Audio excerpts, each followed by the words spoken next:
Hi hello friends, എല്ലാ കൂട്ടുകാർക്കും മൗനരാഗം സീരിയലിലെ അടുത്ത ആഴ്ച മുഴുവൻ കഥയിലേക്ക് തന്നെ സ്വാഗതം കേട്ടോ. ചാനൽ ആദ്യമായിട്ടാണ് കാണുന്നുണ്ടെങ്കിൽ ഒന്ന് സബ്സ്ക്രൈബ് ചെയ്ത് ലൈക്ക് ചെയ്ത് സപ്പോർട്ട് ചെയ്യാൻ വേണ്ടി മറക്കല്ലേ. അങ്ങനെ അടുത്ത ആഴ്ച നമ്മൾ ഒട്ടും പ്രതീക്ഷിക്കാത്ത ഒരുപാട് സംഭവങ്ങൾ ഉണ്ടായിട്ടുണ്ട്. കഴിഞ്ഞ ആഴ്ച കാണിക്കുന്ന ആ ജ്യൂസ് വിഷത്തിന്റെ ഭാഗമാണ് ഈ ആഴ്ച നമ്മൾ കാണാൻ വേണ്ടി പോകുന്നത് കേട്ടോ. അങ്ങനെ നമ്മുടെ കല്യാണീനെ കൊല്ലണം എന്നുള്ള ആവശ്യത്തിന് വേണ്ടിയിട്ട് വീണ്ടും സരിയു തന്റെ അമ്മയായിട്ടുള്ള താഴെ അടുത്തേക്ക് വരുവാണ്. ഓഫീസിൽ നിന്ന് വരുന്ന സരിയു വേഗം തന്നെ അടുക്കളയിലേക്ക് പോകുമ്പോ താര അവിടെ ഓരോരോ ജോലി തിരക്കിലായിക്കോട്ടോ. താരനെ കൈ പിടിച്ചു വലിച്ചുകൊണ്ട് നേരെ ഹോളിലേക്ക് കൊണ്ടുപോവാണ് സരിയു. എന്നിട്ട് ചോദിക്കേണ്ടത്, ഞാൻ പറഞ്ഞത് നിങ്ങൾക്ക് ചെയ്തു തരാൻ പറ്റുമോ? എന്റെ പെറ്റമ്മ നിങ്ങളാണെന്ന് നിങ്ങൾക്ക് തെളിയിക്കാൻ പറ്റുമോ എന്ന് ചോദിക്കാണ്. അപ്പൊ എന്താണെന്ന് താര ചോദിക്കുമ്പോ എന്താണെന്നോ, ഞാനിവിടെ എത്ര നാളായി നിങ്ങളുടെ ഒരു കാര്യം പറഞ്ഞുകൊണ്ടിരിക്കുന്നത്, നിങ്ങളുടെ എത്ര നാളെ ഒരു കാര്യം ആവശ്യപ്പെടുന്നത്, എന്നിട്ട് പിന്നെ വീണ്ടും ചോദിക്കണം എന്താണെന്നോ? നാണമില്ലേ നിങ്ങൾക്ക് എന്നെ ചോദിക്കാനായിട്ട് എന്താണെന്ന്? ഞാൻ എത്ര നാളെ പറയണത് കല്യാണിനെ കിരണിന്റെ ജീവിതത്തിൽ നിന്ന് ഒഴിവാക്കാൻ വേണ്ടി എന്നെ ഒന്ന് സഹായിക്കാനായിട്ട്. എന്റെ പോറ്റമ്മ കണ്ടില്ലേ എന്നെ സഹായിച്ചു, പക്ഷേ ഒരു മിസ്റ്റേക്ക് കാരണം അവർക്കാണ് കുത്തു കിട്ടിയത്. ഹോസ്പിറ്റലിലാണ്, പക്ഷേ ഇപ്പൊ മുറിവൊക്കെ കരിഞ്ഞു, ഒരു കുഴപ്പമില്ല. അതാ ഞാൻ പറഞ്ഞത്, ഒന്നും സംഭവിക്കാൻ പോകുന്നൊന്നുമില്ല. പക്ഷേ ഇനി ഈ പ്രാവശ്യം ഞാൻ ഗുണ്ടകളെയോ അതുപോലെ തന്നെ ആരെയും ആശ്രയിക്കുന്നില്ല. എന്റെ അമ്മയായിട്ടുള്ള പെറ്റമ്മയെടുത്തന്നെയാണ് ചോദിക്കണത്, കല്യാണിനെ കൊല്ല നിങ്ങൾക്ക് സാധിക്കോ? എനിക്ക് നിഷ്പ്രയാസം സാധിക്കുമായിരുന്നു, പക്ഷേ ഞാൻ എന്തിനു ചെയ്തു കഴിഞ്ഞാൽ ആ കിരണിന് സംശയം തോന്നിക്കഴിഞ്ഞാൽ പിന്നെ അത് മതി. നിങ്ങളാകുമ്പോ അവർക്ക് ഒരു സംശയമില്ല.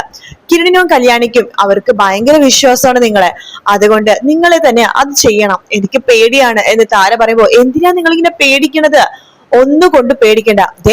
ആരും ഒന്നും അറിയാൻ പോകുന്നുമില്ല, ആരും സംശയിക്കാനും പോകുന്നില്ല. ഞാൻ അതിനു വേണ്ടി അങ്ങനത്തെ ഒരു സംഭവമാണ് ഈ പ്രാവശ്യം കൊണ്ടുവന്നിരിക്കണത്. നിങ്ങൾ എന്റെ കയ്യിലെ ഈ കവറ് കണ്ടോ? ഇത് വേണ്ട ഒരു ചെറിയൊരു പാക്കറ്റ് കാണിക്കാട്ടോ. ഇതെന്താ? ഇത് താര ചെയ്യുമ്പോ, ഇതാണ് മാരകമായിട്ടുള്ള വിഷം. അവളിവിടെ വരുമ്പോഴേ നിങ്ങൾ ഈ വിഷം കലക്കിയ ജ്യൂസോ കോഫിയോ കൊടുത്തു കഴിഞ്ഞാൽ അവളുടെ കാര്യം അതോടെ തീർന്നു. നിങ്ങൾക്ക് ചെയ്യാൻ പറ്റുമോ എന്ന് ചോദിക്കാണ്. എനിക്ക് പേടിയാണെന്ന് പറയുമ്പോ, പേടിയാണെങ്കിൽ ഇപ്പോ ഈ നിമിഷം ഞാൻ ഇവിടെ നിന്ന് ഇറങ്ങും. ജീവനോട് എന്നെ പിന്നെ കാണോ മരിച്ചു കഴിഞ്ഞിട്ട് കാണോ ഒന്നും നിങ്ങൾക്ക് അറിയേണ്ട കാര്യമില്ല. ഞാൻ മരിച്ചാ പോലും നിങ്ങൾ എന്നെ കാണാൻ വേണ്ടി വരരുത്. അതല്ല, ഞാൻ നിങ്ങളുടെ കൂടെ സന്തോഷത്തോടെ ജീവിക്കണം എന്നാണെന്നുണ്ടെങ്കിൽ ഞാൻ പറഞ്ഞ കാര്യം നിങ്ങൾ ചെയ്യണം. അതല്ലാന്നാണെങ്കിൽ ഒന്നില്ലെങ്കിൽ ഞാൻ അല്ലെങ്കിൽ നിങ്ങൾ, ആരെങ്കിലും ഒരാള് മാത്രമേ ഉണ്ടാവുള്ളൂ. നിങ്ങൾക്ക് എന്നെയാണോ കല്യാണിയാണോ വേണ്ടത്? ഇപ്പൊ തീരുമാനം പറ എന്ന് സരിയു ചോദിക്കുമ്പോ, സരിയുവിനെ മതി എന്ന് താര പറയാണ്. എങ്കിൽ ഞാൻ പറയുന്ന കാര്യം നിങ്ങൾ ചെയ്യണം. ഇന്നാ ഈ പാക്കറ്റ് മേടിക്കുന്ന ആ പാക്കറ്റ് നമ്മുടെ താരയുടെ കയ്യിലേക്ക് കൊടുക്കാണ് സരിയു കേട്ടോ. എന്നിട്ട് പറയണ്ട്, ഈ പാക്കറ്റ് ഉണ്ടല്ലോ, അവള് നാളെ ഇങ്ങോട്ടേക്ക് വരുമ്പോ നിങ്ങൾ എന്തിലാച്ച കലക്കി കൊടുത്തേക്ക്, ഒരു കുഴപ്പമില്ല. പിന്നെ നിങ്ങൾ പേടിക്കൊന്നും വേണ്ട. അവളെ ഹോസ്പിറ്റലിൽ കൊണ്ടുപോയാലും ഇന്ന് സംഭവം കലങ്ങി കുടിച്ചിട്ടാണ് മരിച്ചതെന്നുള്ള തെളിവൊന്നും എവിടെയും കിട്ടാൻ പോണില്ല. അത്ര കഷ്ടപ്പെട്ട് ഞാൻ ഈ സാധനം കണ്ടുപിടിച്ചത്. ഒരാൾക്ക് പോലും കണ്ടുപിടിക്കാൻ സാധിക്കില്ല ഇത് കഴിച്ചിട്ടാണ് അവള് മരിച്ചതെന്ന്. നാളെ നിങ്ങൾ പതിവ് പോലെ നിങ്ങളുടെ പണി തുടങ്ങിക്കോ. ഞാൻ ഓഫീസിലേക്ക് പോകുമ്പോഴേക്കും കല്യാണി മോളെ സൂക്ഷിക്കണം എന്ന് പറഞ്ഞൊരു മെസ്സേജ് അയക്ക്. അവള് ചീറിപ്പാനി ഇങ്ങോട്ടേക്ക് വരൂ. വന്നു കഴിഞ്ഞാലുണ്ടല്ലോ പിന്നെ അവളുടെ മരണം അത് മാത്രമേ എനിക്ക് കേൾക്കാൻ പാടുള്ളൂ. ഞാൻ പക്ഷെ നാളെ ഇവിടെ ഉണ്ടാവില്ല, ഞാൻ ഓഫീസിൽ പോകും. ആ സമയത്ത് നിങ്ങൾ ഇതൊക്കെ ചെയ്യാൻ പാടുള്ളൂ. കല്യാണി ഇവിടെ പെടഞ്ഞു മരിച്ചു എന്ന് പറഞ്ഞ വാർത്ത വേണം നിങ്ങൾ എന്നെ കേൾപ്പിക്കാനായിട്ട്, മനസ്സിലായോ എന്ന് ചോദിച്ചിട്ട് സരിയു ചോദിക്കാം. അപ്പൊ താര പതുക്കെ തലയാട്ടുന്നുണ്ട്. അപ്പൊ എനിക്ക് വേണ്ടി നിങ്ങളിത് ചെയ്യുമല്ലോ അല്ലേ? താര തലയാട്ടി ചെയ്യാം എന്ന് പറയണ്ട്. സരിയുവിന് ഭയങ്കര സന്തോഷമാവട്ടെ. സരിയു വേഗം തന്നെ താരനെ കെട്ടിപ്പിടിക്കുകയാണ്. എനിക്കറിയാം എന്റെ രണ്ടമ്മമാരും എന്നെ ജീവന് തുല്യം സ്നേഹിക്കുന്നുണ്ടെന്ന്. അതിലെന്റെ പെറ്റമ്മക്ക് തന്നെയാണ് എന്നുള്ള സ്നേഹം കൂടുതലെന്നും എനിക്കറിയാം. നിങ്ങൾ എനിക്ക് വേണ്ടി ഇതല്ല ഇതിനപ്പുറവും ചെയ്യുമെന്ന് എനിക്കറിയാം. അപ്പോ നാളെ പറഞ്ഞ പോലെ ഓക്കെ എന്ന് പറഞ്ഞിട്ട് സരിയു താരയുടെ കൂടെയാട്ടോ അന്ന് കിടന്നുറങ്ങണത്. കാരണം താരനെ ഒരുപാട് സ്നേഹിക്കണമല്ലോ, അപ്പോഴല്ലേ താര കുറച്ചുകൂടി നന്നായിട്ട് ആ കാര്യം ചെയ്യുള്ളൂ. അങ്ങനെ രാവിലെ ആകുമ്പോഴേക്കും കല്യാണി ഓഫീസിലേക്ക് പോവാണ്. കിരണും കൂടെ പോകുന്നുണ്ട് കേട്ടോ. അതിനുശേഷം ഓഫീസിൽ എത്തുമ്പോഴേക്കും കിരൺ പറയട്ടെ, കല്യാണി ഒരു 2 സൈറ്റ് കാണാനില്ലേ, ഞാൻ പോയിട്ട് വരാം. ഞാനും വരാൻ കിരണേട്ടാ. വേണ്ട കല്യാണി, നീ ഇവിടെ തന്നെ ഇരിക്കും. ഇവിടെ ആകുമ്പോഴേക്കും എനിക്കൊരു സമാധാനം ഉണ്ട്. നീ ഇവിടെയാണെന്നുണ്ടെങ്കിൽ പുറത്തേക്ക് വരുമ്പോ എന്തോ എനിക്കും വല്ലാത്തൊരു ടെൻഷൻ പോലെ. ഇന്നലെ ഞാൻ കാണാൻ പാടില്ലാത്ത സ്വപ്നങ്ങളൊക്കെ കണ്ടു. നീ ഇവിടെ നിൽക്ക്, ഞാനൊന്ന് പുറത്തു പോയിട്ട് വരാം എന്ന് പറഞ്ഞിട്ട് കിരൺ പുറത്തേക്ക് പോവാണ്. കല്യാണി അങ്ങനെ ഓഫീസിൽ തന്നെ ഇരിക്കുകയാണ്. സരിയു രാവിലെ തന്നെ സുന്ദരിയായിട്ട് ഒരുങ്ങാണ്. കറുത്ത സാരിയാണ് ധരിച്ചിരിക്കുന്നത്.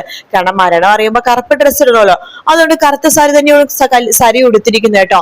എന്നിട്ട് നേരെ താരയുടെ അടുത്തേക്ക് വരുന്നുണ്ട്. അമ്മേ, ഇത് കണ്ടില്ലേ കറുത്ത സാരി? അവളുടെ മരണം അറിയുമ്പോഴേ സാരി മാറ്റേണ്ട കാര്യമില്ലല്ലോ, ഇതെന്നെ എടുത്തിട്ട് വരാലോ, കറുപ്പാ ഉടുത്തിരിക്കുന്നത്. നിങ്ങൾക്ക് ഓർമ്മയുണ്ടല്ലോ, അപ്പൊ ഞാൻ പോയി കഴിഞ്ഞിട്ട് ഒരു മണിക്കൂർ കഴിഞ്ഞിട്ട് നിങ്ങൾ മെസ്സേജ് അയച്ചാൽ മതി എന്ന് പറഞ്ഞിട്ട് സരിയു വേഗം തന്നെ ഓഫീസിലേക്ക് പോവാണ്. താര ആകെ വിഷമിച്ച് അവിടെ ഇരിക്കാട്ടോ. അവസാനം താര ഒരു തീരുമാനം എടുക്കാണ്, എന്തായാലും ഇതിങ്ങനെ ചെയ്യാം എന്നുള്ള തീരുമാനം തന്നെ.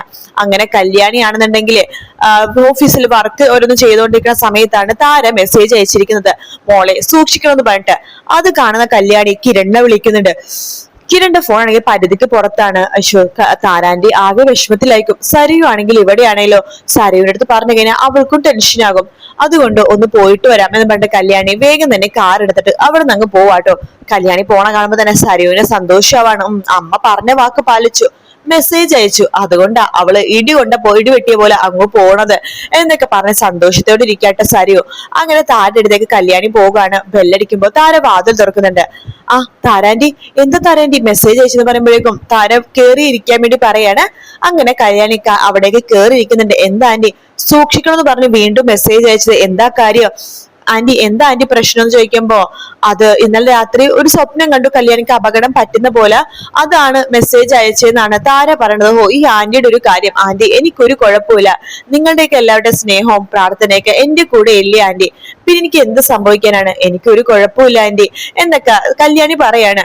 താര ചോദിക്കണ്ട് കുടിക്കാൻ എന്താ എടുക്കേണ്ടത് ചോദിക്കുമ്പോ, എനിക്ക് ജ്യൂസ് മതി എന്ന് കല്യാണി പറയാണ്. ഞാൻ ഉണ്ടാക്കട്ടെ ആന്റി?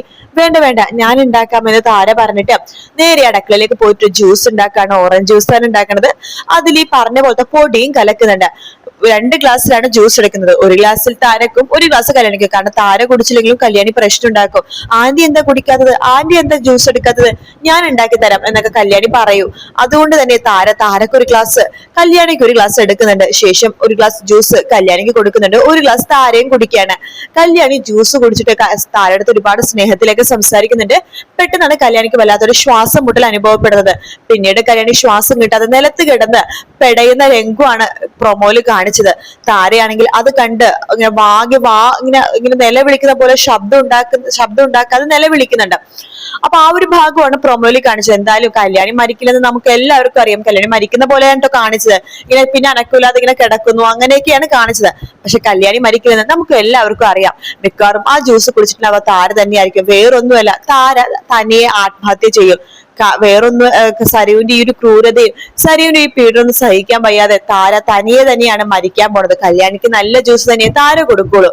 പക്ഷെ ആ ഒരു വിഷം കളിക്കിയ ജ്യൂസ് കുടിക്കാൻ പോണത് നമ്മുടെ താരയാണ്. അങ്ങനെ താര എന്ന് പറഞ്ഞ ആ ഒരു ഇത് തനിയെ ആത്മഹത്യ ചെയ്യുന്ന ഭാഗമാണ് നമ്മൾ ഇനി കാണാൻ വേണ്ടി പോകുന്നത് കേട്ടോ.